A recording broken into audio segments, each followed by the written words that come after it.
Hello everyone, this is Dr. Mohid and today we will be discussing about bacterial skin infections, and in that just the two topics we will be discussing today, that is cellulitis and erysipelas. So before we start with the lecture, right, so there is one mandatory thing that we have to do.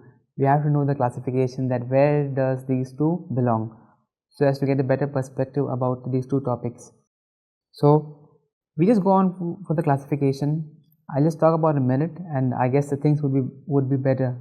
Yes, so we would be in a better state to understand these two topics. So first of all, I just want your attention on this one word, that is pyoderma, right? Pyoderma, whatever you read, if you see this word, this is a bacterial infection, probably a bacterial skin infection. Okay, simple. Point one is done. The second thing, right, it could be a non-follicular variant or it could be the follicular variant, right? The bacteria on the skin, yes, it could infect the hair follicles or it could just infect the surrounding tissue. So if it is a non-follicular one, yes, there could be two conditions, that okay fine, it is just happening at one spot, or the presentation is very vague, it is a diffuse variety, so it is either localized or either it is diffused. Okay, so we have two classifications more under the subheading of non-follicular, and even in that, even if it is localized or if it is diffused, there are two more subheadings, either the infection is superficial or if it is diffused. Yes, so if it is non-follicular localized superficial, it could be bullous impetigo, or if it is deep, it is ecthyma, right? And not only one, we have one more thing over here, that is in impetigo there are two types, there is bullous and non-bullous variant, but this is not the time we discuss about this. What the topic of concern is right here, right, that is the diffuse variant which is there. If it is superficial one, it is erysipelas, if it is deep one, it is cellulitis. Okay, as simple as that. Okay, so just to get this once again, so bacterial skin infections, non-follicular one, if it is diffuse, superficial, and deep one, superficial is going to be erysipelas, deep is going to be cellulitis. Okay, what are the key differentiation between these two things is that one point we should know at the end of this whole lecture. Okay, just for the completion's sake, as we already spoke about this extensively in our detail series, but just over here, if it is follicular one, if it is folliculitis, it is superficial and deep.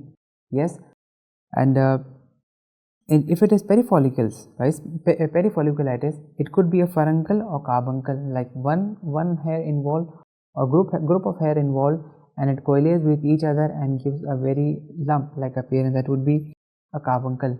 Alright, so let us go on with the discussion of erysipelas, that is a non-follicular diffuse variant. What was the non-follicular localized one? We had two, right?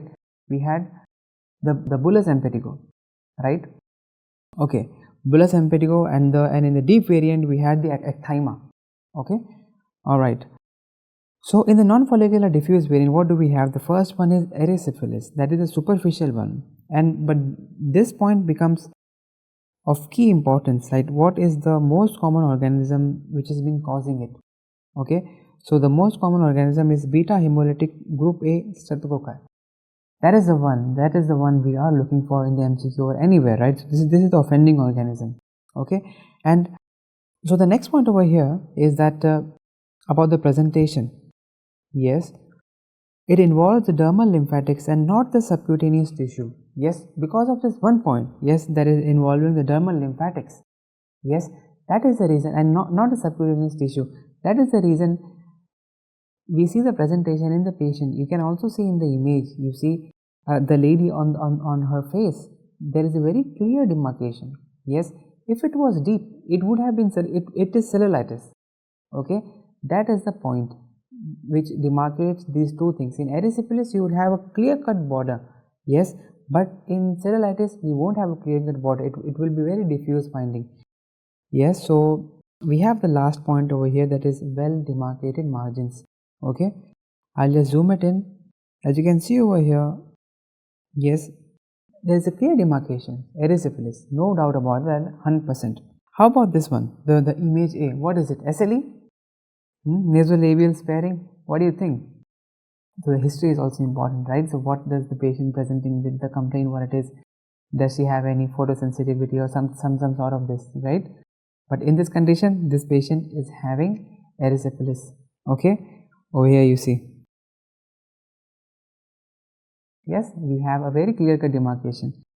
Even in this patient, if you see right here, she has a very peculiar finding. Yes, you see. Okay, so that is all about erysipelas, one topic regarding the non-follicular diffuse variant. Okay, how about the second one? Yes, the second one we have the cellulitis. Yes, cellulitis was the deeper variant, erysipelas was the superficial variant.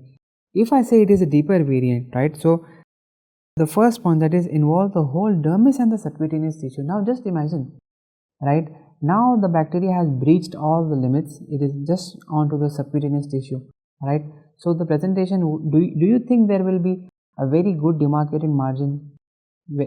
No, right? It is obviously it would have a very diffuse finding. Yes, so subcutaneous tissue infections tending to separate, that it just comes up on the top layer, right? So as you can see over here in this patient, yes, the doctor who has taken the photo, it is not me, it is somebody else, but yes, they have made this line that okay fine over here and here, but over here you see there is the normal skin and we have the affected area, this whole area, right? The whole pretibial area, the whole area is affected. Over here you can see as well, right? This whole area is affected, even here, right?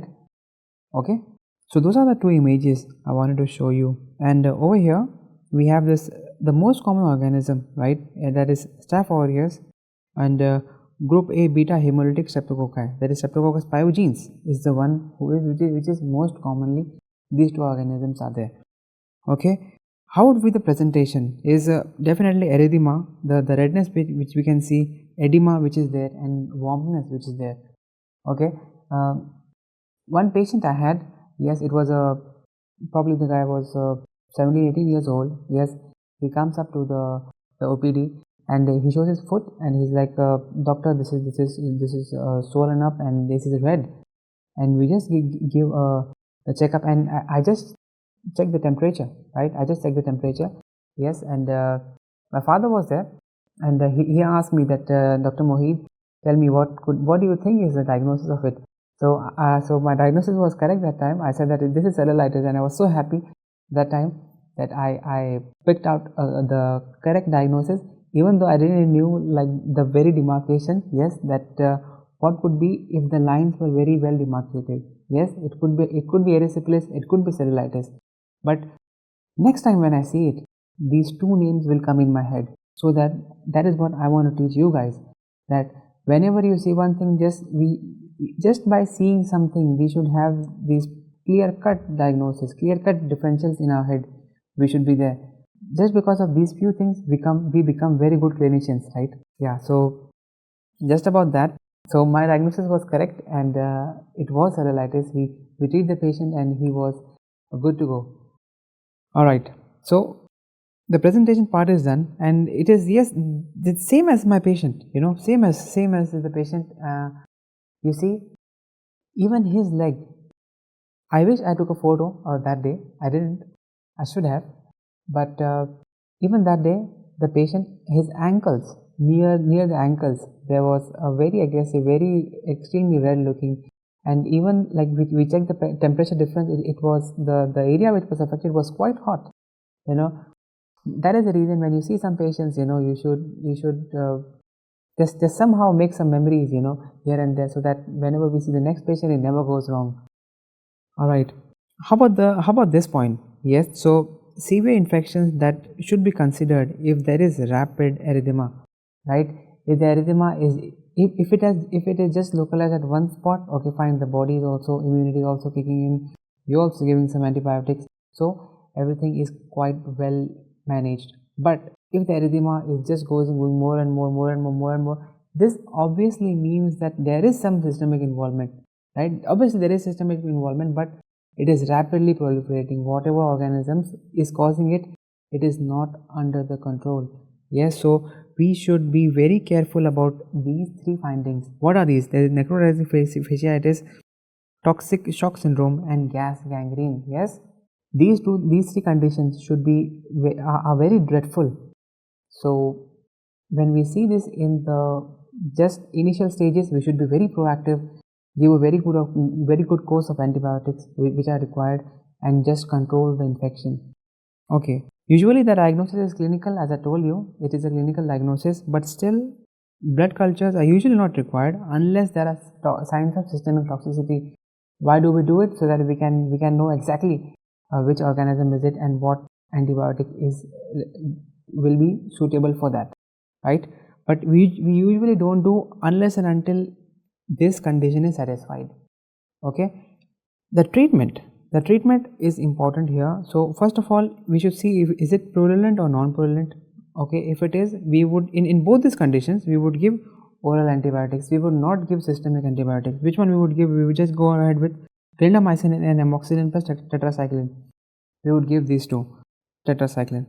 Okay, so over here we have if there is erysipelas, right, with systemic manifestation. Yes, we would go ahead and we would give the treatment would be bit aggressive here. We would give IV ceftriaxone or cefazolin. Yes, if it is without systemic manifestation, we would just give oral penicillin or amoxicillin. Okay, all right, that is all for the treatment part. So that is all about cellulitis and erysipelas, a very small topic. Yes, but the demarcations, what makes it erysipelas, what makes it cellulitis, it should be very clear to us. All right, so thank you so much for listening.